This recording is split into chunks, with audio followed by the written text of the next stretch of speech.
మా ప్రాంతానికి ఇచ్చిన గిఫ్ట్ ఏంటంటే ఆ రోజు కేసీఆర్ గారు మన ప్రాంతంలోనే మీటింగ్ పెట్టి అటు రాయదుర్గం నుంచి శంషాబాద్ వరకు మెట్రో లైన్ ఎక్స్టెన్షన్ కార్యక్రమం ఆ రోజు పునాది వేసి మరీ పోయింది.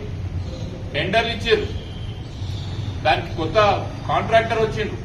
తీరా ఎమ్మెల్యే గారు అధికార పార్టీకి పోగానే ముఖ్యమంత్రి గారు ఏమనుకున్నారు, ఎమ్మెల్యేల మనతో ఉన్నాడు కదా, ఇది పెడితే ఎంత పెట్టకపోతే ఎంత అని చెప్పి మన ప్రాంతానికి తీరని లోటు ఏదైనా జరిగింది ఈ సంవత్సరంలో అంటే ముమ్మాటికి మన ప్రాంతానికి మెట్రో క్యాన్సిల్ చేయడమే.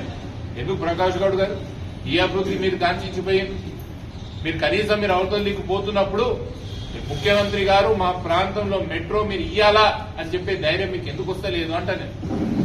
మీరు అడగొచ్చు కొంతమంది మెట్రోతో మనకు జరిగే లాభాలేందని. ముమ్మాటికి మన ప్రాంతంలో ట్రాఫిక్ ఇక్కట్లు తగ్గుతాయి. ఎంత ట్రాఫిక్ పెరిగింది మన కాళ్ళు మనకు తెలియదా? ముఖ్యంగా ఈ 3 మున్సిపాలిటీలో ఎంత ట్రాఫిక్ పెరిగిందనే విషయం మనకు తెలియదా? ట్రాఫిక్ ఇక్కట్లు తగ్గుతాయి. మన ప్రాంతంలో రెంటలు